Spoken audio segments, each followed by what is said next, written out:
గురుగారు, సర్వదేవతా రూపాలలో రాముడు శ్రేష్ఠుడని, రామాయణములో సుందరకాండ సర్వశ్రేష్టమని చెబుతారు. ఎందుకు సుందరకాండకు అంత ప్రశస్తి? రామాయణం, భారతం, భాగవతం ఈ మూడింటిలో రామాయణాన్ని, సంస్కృత రామాయణాన్నే మనం పారాయణం చేస్తూ ఉంటాం. భాగవతం విషయం వచ్చేసరికి తెలుగు భాగవతం, పోతన్న భాగవతాన్ని కూడా పారాయణం చేస్తూ ఉంటాం. మహాభారతం విషయం వచ్చేసరికి ఎవరు మహాభారతాన్ని పారాయణ చెయ్యరు, జ్ఞానం కోసం చదువుతూ ఉంటారు.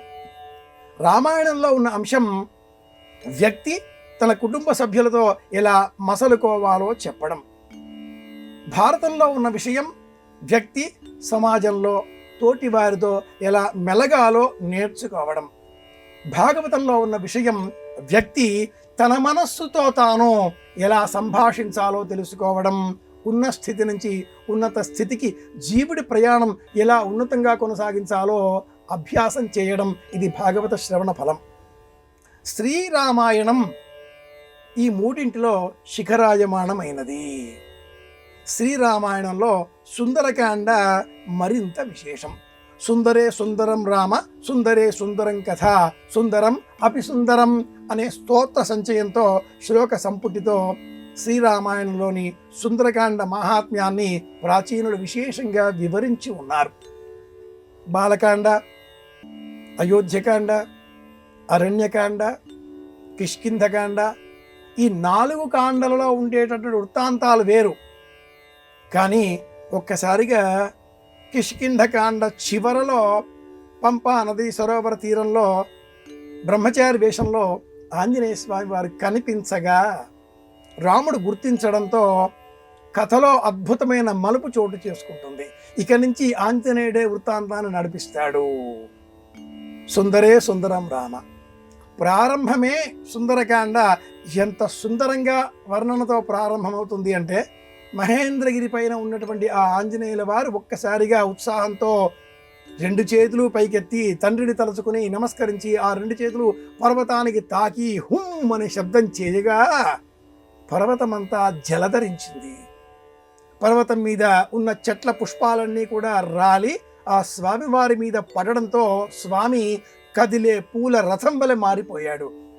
ఆ గిరి పర్వత సానువులలో ఉన్నటువంటి సమస్త క్రూర జంతువులు భయకంపితంతో ఏం జరిగింది అంటూ నిశ్చేష్టితం కాగా, ఒక్క ఉదుటున స్వామి గాలిలోనికి ఎగరగా కదిలే పూల రథం వలె, పూల వనం వలె స్వామి భాషించాడు. ఇది సుందరకాండలోని మొదటి సర్గలో ఉండే మొదటి వర్ణన. ఇది మొదలుగా మైనాక పర్వతం వర్ణన, లంకానామ రాక్షసి వర్ణన, సింహిక వర్ణన, లంకానగర వర్ణన, పుష్పక విమానం వర్ణన, అశోకవనం శోకమే లేనటువంటి చోటు వర్ణన. సమస్తము సుందరంగా, అతి సుందరంగా ఉంటుంది. చిట్ట చివరికి సీతా దర్శనం చేసి తిరిగి వచ్చిన అనంతరం కూడా జయత్యతి బలో రామో లక్ష్మణస్య మహాబలః చెప్పబడినటువంటి 5 మహాజయమంత్రాలలో 4 జయమంత్రాలు సుందరకాండలోనివే. కనుక సుందరకాండ పారాయణం చేస్తే, చదివితే, స్మరిస్తే సమస్త జయాలు మనకు కలుగుతాయి.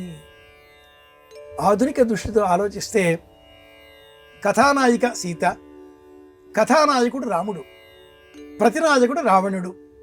ప్రతినాయకుడు మన భాషలో విలన్ అనుకుందాం. కథానాయకుని తీసుకువెళ్ళి ఎక్కడో దాచిపెట్టాడు. కథానాయిక ఎక్కడ ఉందో కథానాయకుడికి తెలిసిన మరుక్షణం ఏం మిగులుతుంది? మన భాషలో క్లైమాక్స్, యుద్ధం, ఇంకేమీ లేదు. ప్రతినాయకుడికి ఓటమి తప్పదు.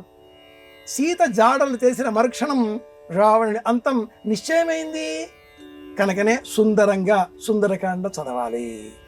సుందరకాండలో 13వ సర్గ మనోవ్యాకులతతో ఉండేటటువంటి వారు పారాయణం చేయాలి. ఒక్కొక్క సర్గకు ఒక్కొక్క వృత్తాంతం, సందర్భం సమయోచితంగా చెప్పబడి ఉన్నాయి. డబ్బు కావాలి, త్రిజటా స్వప్నం చదవండి. భయం తొలగిపోవాలి, 13వ సర్గ చదవండి. ఉద్యోగ అవకాశాలు పెరగాలి, బాగా చదువు రావాలి, 2వ సర్గ పారాయణం చేయండి. ఇలా ప్రతి సర్గకు విశేషంగా మనకు చెప్పబడి ఉన్నాయని ఇవన్నీ అనేక విషయాలు.